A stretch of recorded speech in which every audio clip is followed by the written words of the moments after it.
ओम शांति।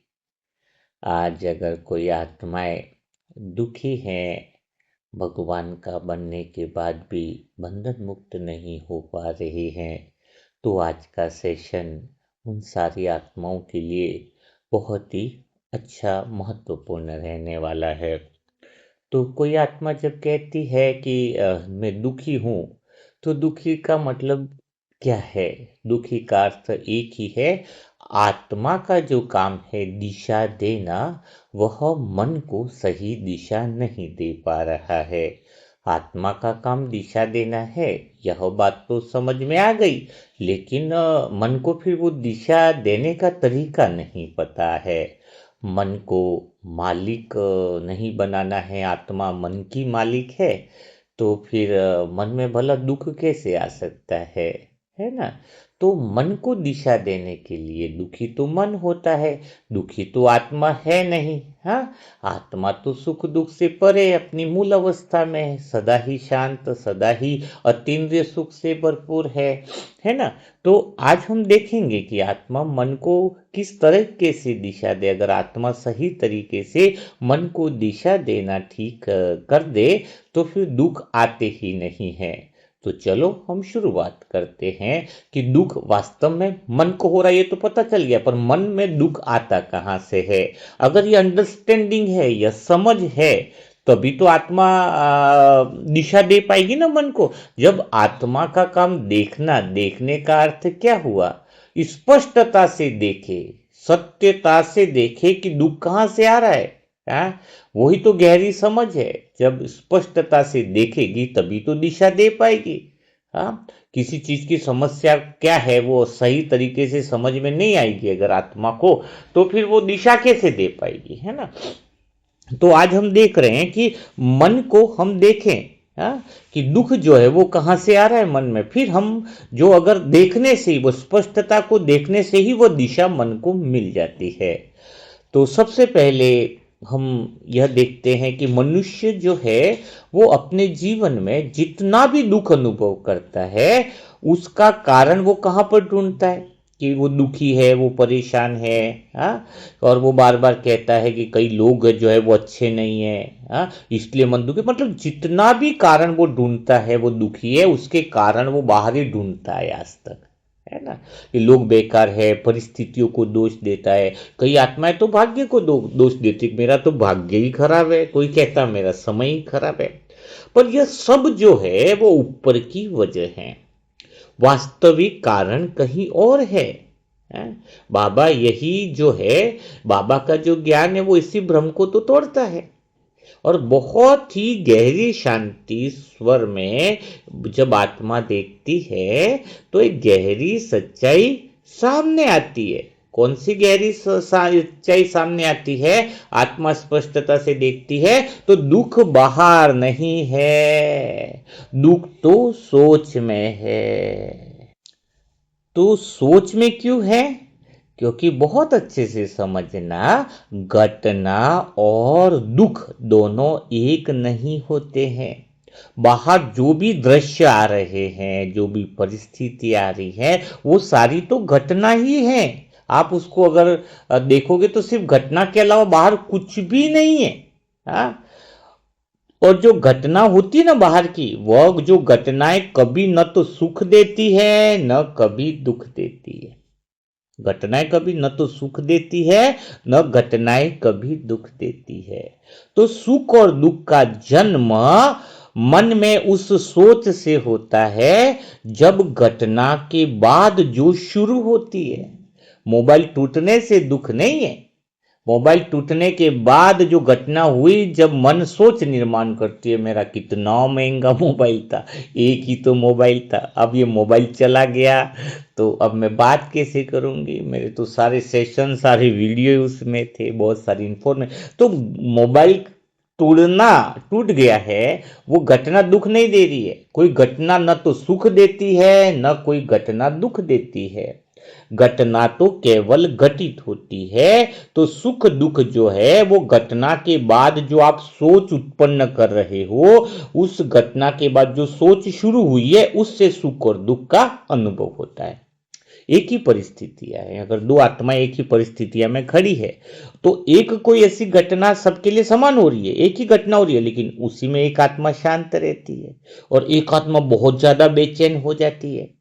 तो ये दुख का कारण अगर बाहर होता, कोई घटना ही दुख का कारण होती, तो दोनों की अवस्था एक सी होनी चाहिए थी ना। वो भी इतना ही दुखी होना चाहिए था, दूसरा भी इतना ही दुखी होना चाहिए था। नहीं, पर उस घटना में तो कई बार किसी आत्मा को कुछ फर्क ही नहीं हो रहा है और किसी आत्मा को ज्यादा फर्क पड़ रहा है। अर्थात यह बात बहुत अच्छे से समझनी है कि दुख का जो कारण है वो बाहर नहीं होता है, भीतर में दुख का कारण कुछ हो रहा है ना। तो ये बात बहुत अच्छे से समझने की है। सोच जो है ना मन की, उसको बहुत अच्छे से समझो। सोच बहुत सूक्ष्म होती है और बहुत फास्ट चलती है, उसकी गति भी तेज होती है। वो इतनी तेजी से काम करती है कि आत्मा को पता भी नहीं चलता है और आत्मा कई बार तो सोच के प्रभाव में भी आ जाती है, क्योंकि मन की सोच वो दुख और सुख को जोड़ती है। तो मन कहता है मैं दुखी, तो आत्मा जब उस भावना में उतरती है तो आत्मा भी मैं दुखी मान लेती है, मैं सुखी हूं मान लेती है। लेकिन मैं आत्मा अभी आपको यही सिखाना चाह रही हूं कि पहले आत्मा मन को देखे, देखने में ही समझ में आएगा, उतरना तो दूर की बात है कि मन में वो घटनाओं के साथ जो स्टोरी बन रही है उससे सुख और दुख हो रहा है। अच्छा, मन क्या करता है, स्टोरी क्या बनाता है वो सोचो। मन उस स्टोरी में कई बार तुलना करता है, उसके तो कम नुकसान हुआ, मेरे ज्यादा नुकसान हुआ, या फिर उसको ज्यादा मिल गया, फ्री में कुछ बट रहा था, मेरे को कम मिला। तो मन क्या करता है, एक तो तुलना करता है, तब ये सारे दुख और सुख जुड़ जाते हैं। इच्छा या अपेक्षा भी जोड़ देता है, कई बार तो भविष्य की डर भी खड़ा कर देता है और कई बार पुरानी बातों को याद लेकर नई घटना बना देता है। तो घटना खाली 1 मिनट की होती है, 1 क्षण की होती है, लेकिन मन इसको सोच कर घंटों में, कई आत्माएं तो सोच कर इसको वर्षों में बदल देती है ना। दिनों में बदली, घंटों में बदली, लेकिन कई आत्माएं ऐसी हैं जिसने अभी तक उस घटना को इतना विस्तार दे रखा है कि वर्षों का बोझ बना देती है। और जो ज्यादा घटनाओं का विस्तार करता है, जो ज्यादा प्रतिक्रियाएं मन देता है, वह उसमें दुख गहरा होता जाता है। घटना तो 1 सेकंड की थी, 1 क्षण की थी, लेकिन उसके पीछे विस्तार कितना सारा कर दिया। तो यहां पर प्यारे बाबा का, मीठे बाबा का ज्ञान का एक सबसे बड़ा रहस्य यह समझ में आता है कि दुख को मिटाने के लिए किसी घटना को बदलना आवश्यक नहीं है। देखो, घटना पे ध्यान मत दो, खाली तुम्हें यह समझने की आवश्यकता है, आत्मा को वो दृष्टि मिल गई, आत्मा का काम जो देखना है। तो आप सभी आत्माएं मेरे साथ देख रहे होंगे कि यह देखना है हमें स्पष्टता से कि दुख पैदा कैसे होता है। जैसे ही आत्मा यह देख लेती है कि दुख जो है वह सोच का परिणाम है। दुख किसका परिणाम है? घटना का परिणाम दुख नहीं है, घटना के बाद जो सोच बना रहे हो उस सोच का परिणाम है दुख। तो उसी क्षण दुख की पकड़ ढीली होने लगती है, बिल्कुल ढीली हो जाएगी जब आप आत्मा देखोगे कि मन क्या कर रहा है, घटना देख रहा है, उसके बाद मन स्टोरी बना रहा है। जब खाली तुम ये देखोगे ना, घटना और स्टोरी बनाने की चीज को भी अगर आत्मा स्पष्ट रूप से देख ले तो मन की पकड़ ढीली हो जाती है ना।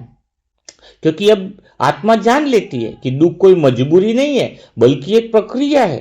हाँ, तो यहां पर एक बहुत छोटी बात जो है वो समझ में आती है। कौन सी समझ में आती है? कि सोच को रोकना भी नहीं है, दबाना भी नहीं है, ना ही उससे लड़ना है। सोच से लड़ने वाला भी सोच में फंस जाता है?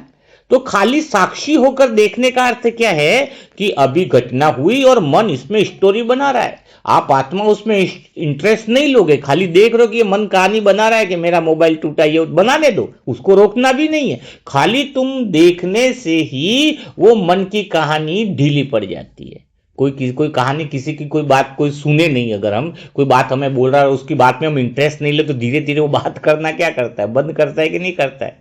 है। जब हम इंटरेस्ट लेते हैं तो वो बार बार सुनाता रहता है, दूसरे दिन भी सुनाता रहता है, लेकिन इंटरेस्ट लेना बंद किया तो सुनाना बंद। वैसे ही जब हमें ये प्रक्रिया समझ में आती है कि अभी घटना हुई है, मन स्टोरी बनाने वाला है, कहानी बनाने वाला, इतना अगर समझ में आ जाए तो देखने मात्र से ही वो भीतर में दूरी बन जाती है और सोच की जो स्टोरी बनाने की मन की जो ताकत है वो अपने आप कम होने लगती है। तो दुख का सबसे कारण क्या है, गहरा कारण क्या है कि यह भ्रम, ये जो सोच चल रही है ना, आत्मा कई बार उसी में उतर जाती है कि मैं ही हूं, मेरा ही नुकसान हुआ, मेरा ही मोबाइल टूटा, मेरे साथ ही उसने ऐसा व्यवहार किया, यह मैं है। ये जो सोच के साथ आत्मा भी उतर जाती है वो दूसरी परेशानी चालू हो जाती है। जब आत्मा सोच को ही अपना स्वरूप मान लेती है तब हर विचार तुम्हें चोट बन जाता है।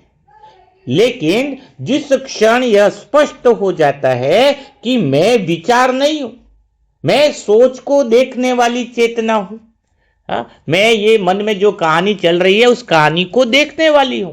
मन घटना को देख रहा है, मन विचारों को विचार बना रहा है, पर मैं न तो घटना हूं न मैं विचार हूं, मैं तो विचार और घटना को देखने वाली साक्षी आत्मा हूं, सोच को देखने वाली चेतना हूं।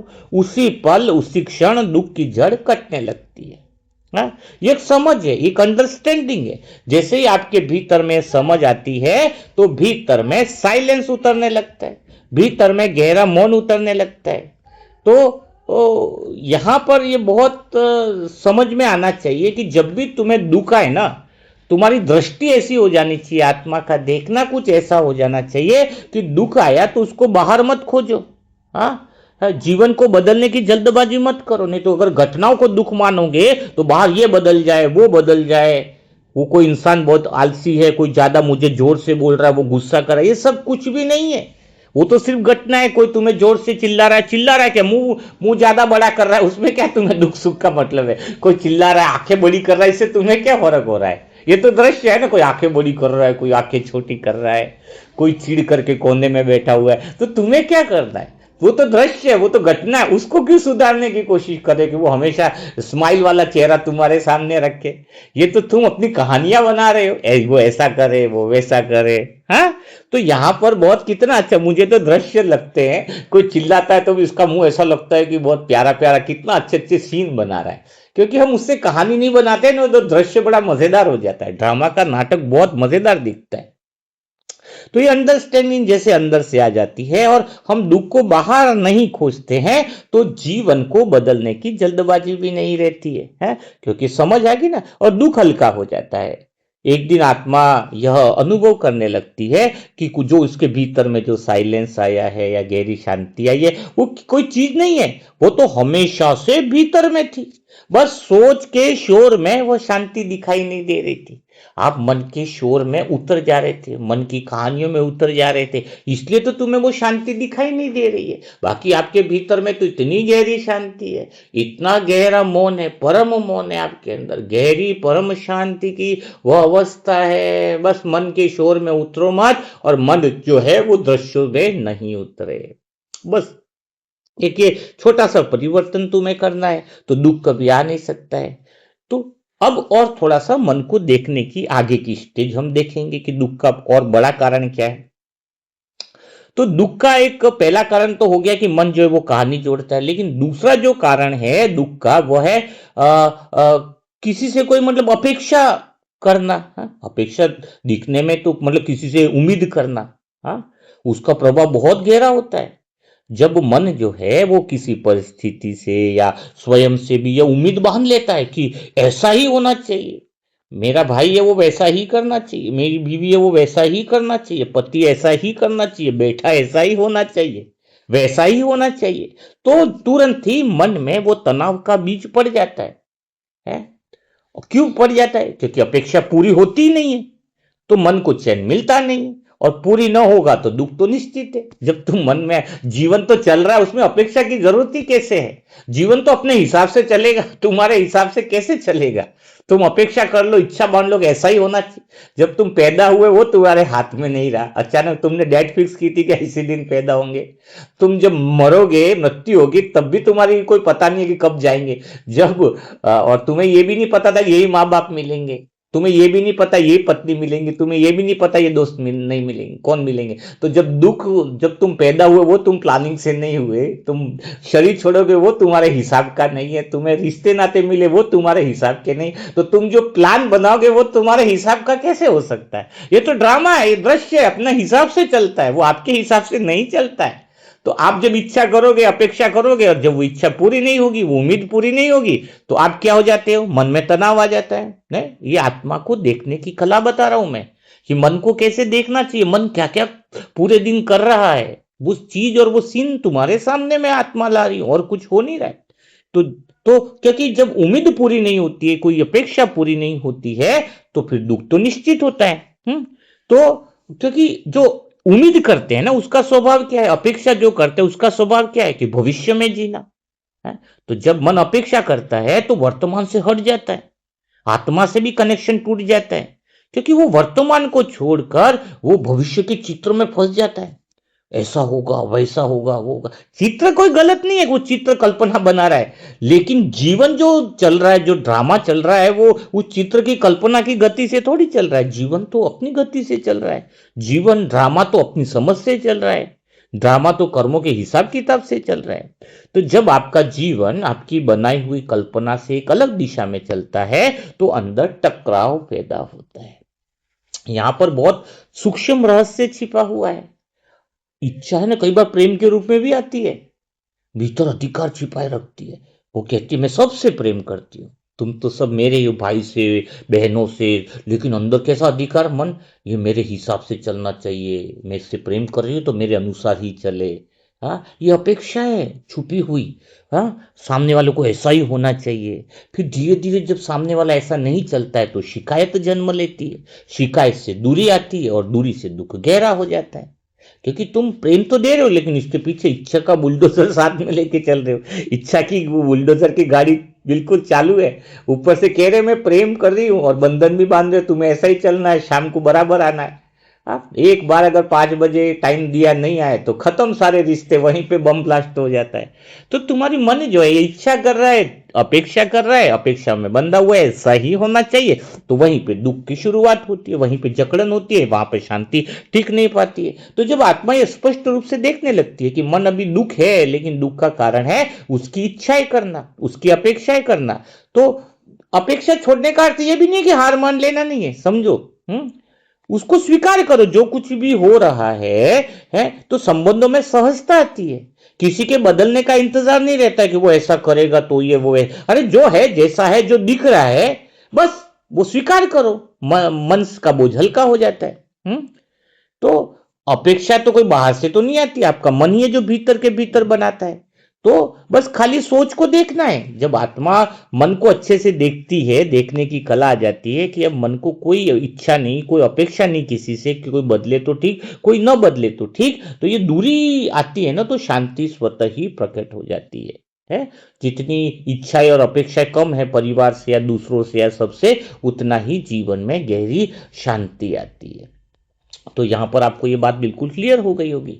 अब तीसरी जो बात है जो आपको दुखों से मुक्त कर देगी, मन को देखने की कला। देखो, ये बात तो आपने बहुत बार सुनी होगी, लेकिन अधिकांश ज्यादातर बीके भाई भी अगर देखा जाए तो पूरा जीवन जो है ना, मन जो है वो प्रतिक्रिया करता रहता है और उसमें बीत जाता है। कोई कुछ कह देता है तो आप भीतर से हिल जाते हो, कोई कुछ बोल देता है तो भी हिल जाते हो, क्योंकि मन तुरंत उत्तर देने को तैयार रहता है। और देखने में क्या लगता है कि तुरंत उत्तर दे रहा है मन, तो इसका अर्थ क्या लगता है आपको कि किसी ने कुछ बोला तो मन ने तुरंत तो प्रतिक्रिया दे दी, तो यूं लगता है कि मन तो जागरूक है।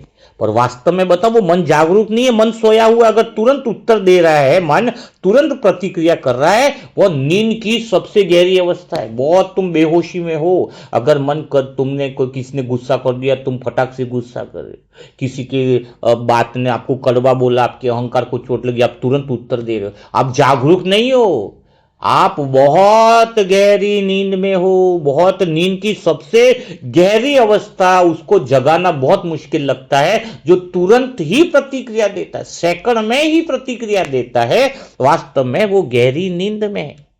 क्योंकि प्रतिक्रिया मन फास्ट दे रहा है, इसका अर्थ क्या हुआ, मन ने आत्मा को पूरी तरह से कब्जा दे रखा है, कब्जा ले लिया है, और आत्मा ने मन को पूरा राजा ही बना दिया है। आत्मा ने मन को पूरी राजा ही दे दी है, सोच को ही पूरी शक्ति दे दी है। हाँ, सोच जैसी चल रही है आत्मा भी वैसे ही चल रही है। फिर तो कोई चुनाव बचा ही नहीं, कोई स्वतंत्रता बची नहीं। इसीलिए तो मन जब प्रतिक्रिया करता है ना, उसके बाद पछतावा आता है, शब्द निकल जाते हैं, रिश्तों में दरार पड़ जाती है, और बाद में मन कहता है कि ऐसा नहीं कहना चाहिए था। यह सब इसलिए होता है क्योंकि उस पल आत्मा तो उपस्थित ही नहीं थी, खाली मन ही सक्रिय था, सोच ही सक्रिय थी। तो एक बहुत गहरे रहस्य की बात बता, तो ये जो प्रतिक्रिया करी ना, आपने गुस्सा कर दिया या किसी ने कुछ बोला तो आपने उसको अच्छे से जवाब नहीं दिया, वो प्रतिक्रिया एक्चुअल में आपके पुरानी अतीत से आती है। वर्तमान में जो घटना घट रही है उस पर प्रतिक्रिया आती नहीं है, बिल्कुल ध्यान रखना। तुम्हारे पुराने अनुभव से उठती है। जैसे किसी के लिए आपने बना दिया कि ये तो मेरी बुराई करती है आत्मा, तो वो कुछ अच्छा भी बोल रही होगी तो तुम उसको बुराई के रूप में ही लोगे, वो सोचोगे कि मुझे मेरी टोन कस रहा है। अगर उसने कुछ अच्छा भी बोला है तो भी तुम पुराने अनुभव से भीतर में जो जमा कर रखा है, जो सोच उसके लिए तुमने बना रखी है, तो वही सोच का चश्मा जो है वो तुम्हें, वो अच्छा भी बोल रहा होगा तो तुम्हें बुरा ही दिखाई देगा। हाँ, भीतर में बहुत बड़ा तूफान उठता है। तो ये वर्तमान का नहीं है, ये जो भीतर में प्रतिक्रिया जो उठती है ना, वो वास्तव में मन को वर्तमान से हटा देती है। तो अभी यहां पर बाबा बहुत सुंदर ज्ञान देते हैं कि प्रतिक्रिया को रोकने की कोशिश मत करो। रोकना भी तो एक प्रतिक्रिया हो गया ना। बस खाली इस क्षण को पहचान लो कि आत्मा यह देख ले कि मन में प्रतिक्रिया उठ रही है, तो वहां पर एक छोटा सा अंतर बन जाता है और मन वर्तमान में आने लगता है। यही अंतर मुक्ति की शुरुआत है, यही अंतर दुख को खत्म करता है। जैसे ही मन प्रतिक्रिया दे रहा है किसी में, थोड़ा सा ठहर जाओ और देखो कि मन प्रतिक्रिया दे रहा है। तो आप देखने वाले जब अलग हो जाते हो तो मौन प्रकट होने लगता है। फिर धीरे धीरे मन वर्तमान में आने लगता है, क्योंकि मन प्रतिक्रिया तो अतीत के अनुभव से दे रहा है। तो जैसे आप स्वयं को देखते हो, वर्तमान में देखते हो अपने मन को, तो वह अतीत की जो प्रतिक्रिया जो है वह समाप्त होने लगती है, खाली देखने से। तो कैसे आत्मा है वो कैसे देखे, वो मैं आपको देखने की विधि सिखा रहा हूं। और एक बहुत गहरा रहस्य मैं आत्मा खोलना चाहूंगी आपको, कि जब मन है ना ज्यादा प्रतिक्रिया करता है तो ऊर्जा ज्यादा वेस्ट होती है, खर्च होती है, ऊर्जा घिसती है, वहीं के वहीं घूमती रहती है। और जो मन ज्यादा प्रतिक्रिया देता है उसको थकान बहुत ज्यादा आती है, उसको भारीपन भी बहुत आता है, मन उसका बोझिल हो जाता है। लेकिन जब आत्मा भी मन की प्रतिक्रिया में नहीं उतरती है और समझ से वो दिशा देती है, खाली देखती है, तो ऊर्जा नष्ट नहीं होती है, ऊर्जा का एक फ्लो बनता है, ऊर्जा को दिशा मिल जाती है, और जो ऊर्जा बची है वो आगे चलकर स्थिरता और आत्मविश्वास बनती है। तो धीरे धीरे यह अनुभव आने लगता है। जब आत्मा मन को देखती है तो हर बात पर बोलना जरूरी नहीं है, हर बात पर प्रतिक्रिया देना जरूरी नहीं। जब यह समझ गहरी होती है तो बाहरी परिस्थितियां वही रहती है, लेकिन आपके भीतर का संसार बदल जाता है। शांति किसी प्रयास से नहीं आती है, शांति आती है जब किसी की कोई तुम्हारा मन प्रतिक्रिया न करे, या फिर आत्मा मन के प्रतिक्रिया में न उतरे, तब शांति प्रकट होती है, क्योंकि वह ऊर्जा शांति में बदल जाती है। मेहनत से शांति नहीं आएगी, मैं शांत स्वरूप हूँ रटने से भी शांति नहीं आएगी। शांति तो तभी आएगी जब आत्मा मन की प्रतिक्रिया में न उतरे और दूसरा मन भी प्रतिक्रिया देना बंद कर दे। हम्म कि तो अभी बात हुई, इसमें सार क्या निकला, कि सार है मौन। प्रतिक्रिया जीवन को उलझाती है और जो समझ है वो जीवन को सरल बनाती है। प्रतिक्रिया में अगर आत्मा बंध जाती है, लेकिन समझ अगर अंडरस्टैंडिंग है, तो आत्मा मन को भी मुक्त कर देती है। जब यह बात जीवन में उतरने लगती है तो आत्मा पहली बार अपने अंदर एक स्थिरता का अनुभव करती है, जो किसी व्यवहार पर निर्भर नहीं होता है ना। तो बात यही है कि अगर तो आप आत्मा दुखों से मुक्त होना चाहती है तो वर्तमान में ही रखना है, मन को भी वर्तमान में ही लाने का कोशिश करना है। देखो, मन को बार बार रोकना पड़े वर्तमान लाने के लिए, विचारों को नियंत्रित करना पड़े, ऐसा नहीं है। वर्तमान में रहने के लिए कोई तुम्हें मेहनत नहीं करनी है, खाली सोच के बोझ से मुक्त होने की स्वाभाविक अवस्था है। मन जब प्रतिक्रिया नहीं देगा, सामने वाली घटना को घटना देखेगा, उसके साथ ज्यादा स्टोरियां नहीं जुड़ेगा, और अगर स्टोरियां जुड़ भी गई हैं तो आत्मा खाली उसको देखेगी, तो उस वर्तमान में रहना बहुत आसान हो जाता है। एक्चुअल में वास्तव में देखा जाए ना, तो आत्मा तो कभी वर्तमान से बाहर जाती नहीं है। आत्मा तो स्थिर है ना, आत्मा का वर्तमान से बाहर जाती है, बाहर तो खाली मन ही जाता है? शरीर अभी है, सांस भी अभी चल रही है, जीवन भी अभी घट रहा है, तो सब कुछ तो वर्तमान में ही हो रहा है ना। है लेकिन खाली मन ही है। देखो, शरीर कोई वर्तमान से हट रहा है? शरीर अभी आप सुन रहे तो शरीर अभी है कि नहीं है? आत्मा भी अभी है ही है। हाँ, सांसें भी अभी चल रही है। जीवन ऐसा तो नहीं है कि मैं 1 घंटे पहले जो जाकर के जो सांस भूल गए तो सांस ले लूं, या भविष्य में जाके भी सांस नहीं ले सकते। श्वासें तो तुम्हारी वर्तमान में चल रही है ना। खाली एक ही चीज है जो वर्तमान से हट करके जाता है, वो है मन, सोच। सोच जो है वो आपकी या तो भविष्य की कल्पनाओं में भटकती रहती है, या फिर पुरानी अतीत की बातों में उलझी रहती है। लेकिन आत्मा जब ये मान लेती है कि आ, मन जो भविष्य में जा रहा है वही उसकी वास्तविक स्थिति है, तब बेचैनी पैदा होती है। आत्मा जब समझ जाए कि अभी मन भविष्य में है, तो उसकी स्थिति में न फंसे। या फिर मन अगर अतीत की घटनाओं और प्रतिक्रिया में फंसा है, तो आत्मा उसको देख ले, तो देखने से वर्तमान स्थिति आ जाती, तो बेचैनी नहीं बनती है। क्योंकि अतीत का बोझ स्मृति के रूप में आता है। कुछ बातें जो हो चुकी है, पर मन उसे बार बार दोहराता है। और भविष्य का बोझ कल्पना के रूप में आता है। क्या होगा, कैसे होगा, अगर ऐसा हो गया तो क्या करेंगे। यह सब वर्तमान में थोड़ी होता है।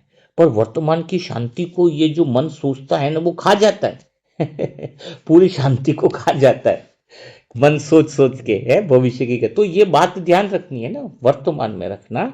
यानी मन घटना को घटना के रूप में देखेगा तो कोई दिक्कत नहीं आएगा, जीवन सरल रहेगा।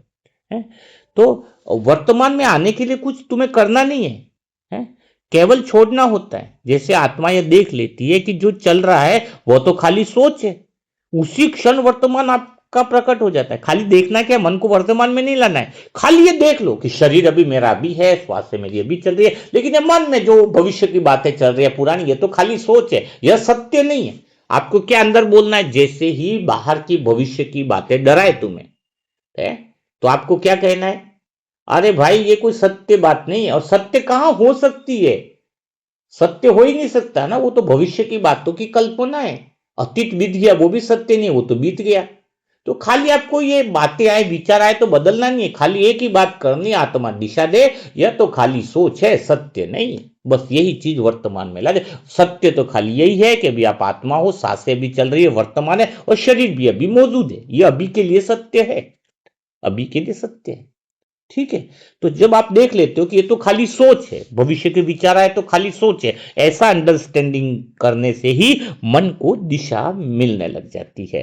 क्योंकि आपका ध्यान जो है ना, वो हटता नहीं है, वर्तमान में आ जाता है। तो यहां पर क्या होगा, जब आप खाली सोच ऐसा बोलोगे मन को, तो सोच धीमी पड़ जाती है। फिर धीरे धीरे वो विचारों में हल्कापन आता है, और खालीपन आने लगता है, और सोच में फिर लौट आते हैं। खालीपन में वास्तव में शांति का द्वार है। खालीपन ही तो जीवन का सही आधार है। वर्तमान में रहने का अर्थ यह नहीं कि जीवन की योजना मत बनाओ। योजना बनाना सोच का काम है, और यह आवश्यक भी है। पर योजना में तुम उतर ही जाओ, खो जाओ, और वर्तमान को खो दो, यह समस्या है। भाई, योजना तो अभी वर्तमान में बन रही है ना, भले भविष्य की बना रहे हो, तो योजना वर्तमान में बन रही है, तो लेकिन उसके साथ खो नहीं जाना है। स्थिर, वर्तमान में स्थिर रहना है। तब जीवन बहाव में चलने लगता है, संघर्ष में नहीं। तो ये गहरा रहस्य सामने आता है कि शांति भविष्य में मिलने वाली चीज नहीं है। शांति कोई ऐसी पुरस्कार थोड़ी है कि जो बहुत ज्यादा योग किया तो तुम्हें शांति मिल गई। शांति तो इसी पल उपलब्ध है, इसी सेकंड में है शांति। जब आप आत्मा ये मन के सोच को या मन को पहचानने लगते हो, घटना को पहचानते हो, घटना के बाद में होने वाली कहानी को पहचानते हो, प्रतिक्रिया को पहचानते हो, तो ये बोझ उतरने लगता है, समझ जीवन में आने लगती है। तो वैसे ही आत्मा जो है वह हल्की होती जाती है। तो आत्मा यह जब जान लेती है कि जीवन को पकड़ने की जरूरत नहीं है, जीवन अपने आप चल रहा है, उसे बस देखना है, समझना है, और जीवन को बहने देना है। यहीं से वो सहज, वो स्थिरता और गहरी शांति जन्म लेती है। और यह जो गहरी शांति जन्म लेती है वह किसी परिस्थिति पर निर्भर नहीं होती है, क्योंकि आत्मा है ना किसी भी चीज में हस्तक्षेप नहीं करती है, स्वीकार करने लग जाती है ना। और स्वीकृति को कमजोरी नहीं समझना। हम्म जो जैसा है वो वैसा उसको स्वीकार करना मतलब हार मान लेना नहीं है, क्योंकि यहाँ पर ये भ्रम को तोड़ो। स्वीकृति हार नहीं है। स्वीकृति मतलब तुम्हारा लड़ना बंद हो गया, मन से लड़ना बंद हो गया, परिस्थितियों से लड़ना बंद हो गया, दृश्य से लड़ना बंद हो गया। तो जहाँ लड़ना बंद हो गया, जहाँ संघर्ष समाप्त हो गया, वहां से शक्ति प्रकट हो जाती है। मनुष्य का अधिकांश जो टेंशन का, दुख का, तनाव का कारण क्या है? वो लड़ाई चल रही है भीतर में। ऐसा नहीं होना चाहिए थे, लोग बदलने चाहिए, परिस्थितियां बदलनी चाहिए, समय उसके अनुसार चलना चाहिए, वैसा होना चाहिए। तभी तो ऐसी बातें मन में जो चल रही हैं घटना के लिए, तो वो भीतर में विरोध पैदा होता है। यह विरोध ही तो बेचैनी बन जाता है। जीवन जैसा है वैसा स्वीकार न कर पाने के कारण ही आत्मा थकने लगती है, वो उसकी ऊर्जा और मन की भावनाओं में उतरने लगती है। तो स्वीकृति का अर्थ यह नहीं है कि गलत को सही मान लिया जाए। स्वीकृति का अर्थ है कि जो सत्य हो रहा है उसको देख ले, बिना झगड़े के। जब आत्मा यह मान लेती है कि इस पल में जो है वही है, तब भीतर की खिंचान रुक जाती है। ऊर्जा जो विरोध में खर्च हो रही थी, विरोध में जहाँ टकराव आ रहा था, वहां जो ऊर्जा का फ्लो रुक रहा था, वो बचने लगती है। और वही ऊर्जा जो है वो आगे चलकर समझ और समाधान लाती है ना। तो सबसे बड़ी चीज यही है, मनुष्य का भ्रम वहां खत्म होता है। उसको पता चल जाता है कि मैं कौन हूं, मैं आत्मा हूं, मैं सोच नहीं हूं, मैं शरीर नहीं हूं, मैं उनसे परे चेतना हूं। आप कोई आत्मा खुद जो मन में चलने वाले विचार को विचार मान लेता है, कोई शरीर मान लेता है, कोई अपना रोल मान लेता है, पहचान में उलझ जाता है। तो वो मैं यही हूं, ये पहचान ही तो भय, असुरक्षा और तुलना जन्म लेती है। तुलना जन्म क्यों लेती है?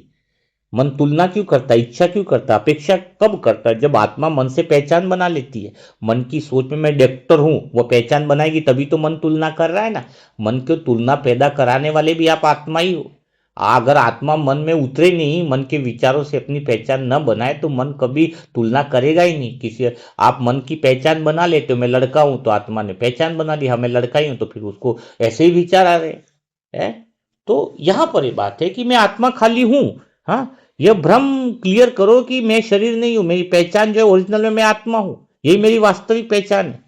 सोच बदलती रहती है भाई, कभी खुशी आएगी मन की, किसी के साथ जुड़ गया, दृश्य के साथ कहानी बनाई, तो कभी दुख, कभी विश्वास भी आएगी, कभी शंका भी आएगा। लेकिन जो बदलता रहता है वो आप नहीं हो सकते। जो मन में विचार बदलते जा रहे हैं वो भला आप कैसे हो सकते हो? शरीर भी तो बदल रहा है, वो भला आप कैसे हो सकते? तुम तो सत्य हो।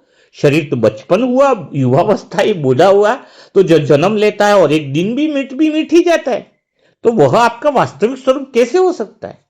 यदि आप सोच और शरीर होते तो हर बदलाव के साथ आपका मैं भी खो जाता है। लेकिन आप तो बोलते हो नहीं नहीं मेरे साथ ऐसा हुआ, मैं तो जिंदा ही रह रहा है तुम्हारा। ऐसा तो होता नहीं है कि मैं मर गया, जैसे शरीर बचपन से बुढ़ापे में आया तो मैं मर गया, ऐसा थोड़ी कहते तुम, तब भी मैं करते ही रहते हो। तो मैं कौन है? वो देखने वाली आत्मा है जो खत्म नहीं हो रही है, जो फिनिश नहीं हो रही है। शरीर नहीं हो आप। हाँ, यह जो स्थिरता है यही तो चेतना है, वही तो आत्मा की ऊर्जा है, और यही तो देखने वाली शक्ति है, और यही तो जानने वाली की उपस्थिति है। सबको जान रही है मन में क्या हो रहा है, दृश्य में क्या हो रहा है, घटना में क्या हो रहा है। जो जानने वाली है अगर वो उपस्थित रहे तो जीवन बदलने लगता है।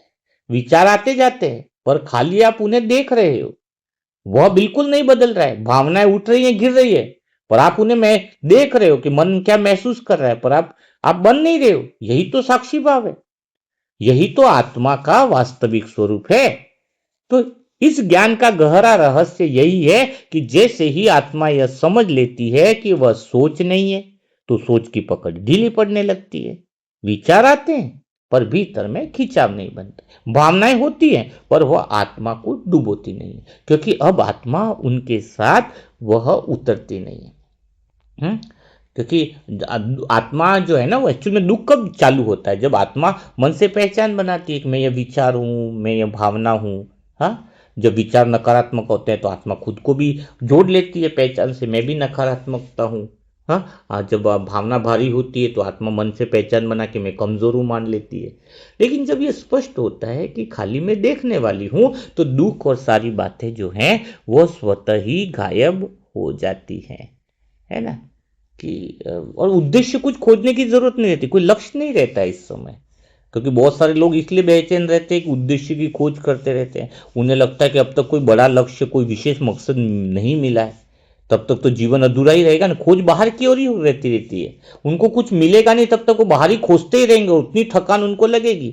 लेकिन यहाँ पर तो कोई उद्देश्य क्या है? अभी देखो, ब्राह्मण आत्मा का उद्देश्य क्या है? स्पष्टता से जीना, आत्मा का स्थिर चेतना में जीना, मन की प्रतिक्रिया में नहीं उतरना, ये एक हमारा उद्देश्य हो गया। लेकिन संसार की आत्माओं का उद्देश्य क्या होता है? बड़ा कलेक्टर पद पाना है, या फिर बड़ा करोड़पति बनना है, अच्छे से शादियां करनी है। तो ये सारे उद्देश्य हैं, और वो उद्देश्य उनको थका देते हैं, क्योंकि वो उद्देश्य कभी पूरे नहीं होते। एक उद्देश्य हुआ नहीं, दूसरा उद्देश्य चालू हो जाता है। 2 मंजिल का मकान है, अभी 3 मंजिल का बनाना है?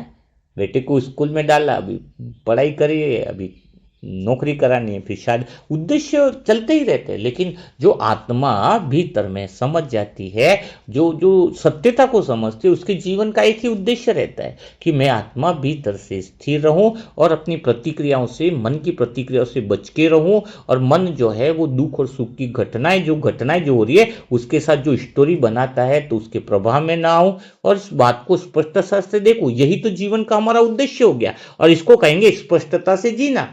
इससे बड़ा सुख, इससे बड़ा आनंद, इससे बड़ा जो अत्यंत सुख कहीं मिल ही नहीं सकता है। तो हमारे जीवन का एक स्पष्टता आ जाती है, हमें किसी उद्देश्य को खोजने की जरूरत नहीं है, क्योंकि उद्देश्य तो भविष्य में लेकर के जाता है, अभी नहीं तो बाद में भी नहीं। हाँ, जब वो मिल जाएगा तब जीवन अर्थपूर्ण होगा। ऐसा हो गया ना, मैं कलेक्टर बनूंगा तब ऐसा होगा। हाँ, इस सोच में तो पीड़ा होती है। हाँ, लेकिन आज जो है वह पर्याप्त नहीं लगता है। इसलिए जीवन में बहुत ज्यादा दुख और टेंशन का कारण क्या है? वो जीवन आगे खिसकता जाता है, वो इस पल में तो खाली रहेगा ना, वर्तमान में तो असंतोष ही रहेगा। हाँ? कि आगे ये हो जाए तो ठीक, आगे ये हो जाए, आगे ये हो जाए। वो आगे वाला कभी आगे आता ही नहीं। इतने जन्म इतने साल हो गए नहीं आए, तो अभी आगे भी कहाँ आने वाला है? लेकिन जो प्राप्त है वो पर्याप्त है। इसी पल में जो जीता है, वर्तमान क्षण में रहता है, मन को जो देखता है, उसको इसी समय, इसी पल शांति है, इसी पल आनंद है, इसी पल सुख है। तो दुखों से मुक्ति का सबसे बड़ा उपाय यही है कि मन जो है वो भविष्य में जो जा रहा है उसके पीछे आत्मा न भागे। आत्मा उद्देश्य के पीछे जो है वो भागेगी तो भविष्य पर निर्भर हो जाएगी ना। जब आत्मा स्पष्टता में रहती है तो स्वतंत्र होती है, और स्वतंत्र आत्मा ज्यादा रचनात्मकता का काम करती है, सही समय पर सही दिशा पहचान पाती है? उद्देश्य को थोपना की जरूरत नहीं है। तो जीवन को दिशा देने के लिए मन को शांत हो जाएगा तो जीवन का उद्देश्य स्वतः ही हो जाएगा। अशांत मन तो और ज्यादा परेशान करेगा। और मन अशांत ज्यादा क्यों है? क्योंकि आप उसकी स्टोरी में इंटरेस्ट ले रहे हो। तो अगर कोई पूछे कि आपका उद्देश्य क्या है, तो बस अभी इसी पल का उद्देश्य होना चाहिए कि मैं इस समय वर्तमान में किस अवस्था में जी रहा हूं। इस अवस्था में अगर उलझन है तो कोई भी उद्देश्य सुख नहीं दे सकेगा। कोई भी भविष्य का उद्देश्य, अगर आप इसी पल, इसी क्षण में अगर आप स्पष्टता हो, तो आपका भविष्य वैसे ही अर्थपूर्ण और सुंदर बदल जाएगा। है? तो जीवन का उद्देश्य कौन सा रखना? भी वर्तमान में रहना है, कि मुझे स्पष्ट रहना है, मन को बहुत अच्छे से समझना, वर्तमान में स्पष्ट रहना ही जीवन का सही उद्देश्य रखो। और जो इस उद्देश्य को पूरा करता है उसका भविष्य स्वतः ही बहुत सुंदर बन जाता है, और जो कल बीत गया होगा वह भी सुंदर रहेगा। तो दुख से मुक्ति होने का सबसे बड़ा तरीका यही है कि आप वर्तमान के क्षण में रहना सीखो, मन को भी वर्तमान में देखना सीखो। कोई और उद्देश्य मत बनाओ, एक ही उद्देश्य होना चाहिए कि इस पल, इस सेकंड मेरे जीवन में पूरी स्पष्टता होनी चाहिए। तो जीवन में आपका बहुत बड़ा बदलाव होगा। ठीक है, तो अभी हमारा, हम आत्माओं की भी योग भट्टी चालू होने वाली है, तो यहीं पर विराम देते हैं। तो फिर हम कल फिर मुलाकात करेंगे ऐसे ही दिल छू जाने वाले नई बाबा की बातों के रहस्यों के साथ। तब तक के लिए सभी भाई बहनों को ओम शांति, ओम शांति, ओम शांति। ओम शांति। क्या आप 10 साल से ज्ञान में चल रहे हैं या 5 साल से ज्ञान में चल रहे हैं, या आप बाबा के नए बच्चे हैं फिर भी ज्ञान को स्पष्ट रीति से समझ नहीं पा रहे? तो आइए आप सभी के लिए हम लाए हैं एक नया ऐप जिसका नाम है आत्मा की यात्रा। यह ऐप बिल्कुल निःशुल्क है। यह ऐप उन आत्माओं के लिए बनाया है जो ज्ञान को स्पष्ट रीति से समझना चाहते हैं और अपने पुरुषार्थ को चार चांद लगाना चाहते हैं। इस ऐप में ई बुक है, लाइब्रेरी है और डेली कोर्स के साथ साथ आप अपने बुद्धि को प्रकाशित कर अपने पुरुषार्थ को आगे बढ़ा सकते हैं। तो आइए आज ही डाउनलोड कीजिए आत्मा की यात्रा, एक नया ऐप जो बिल्कुल निःशुल्क है। ओम शांति।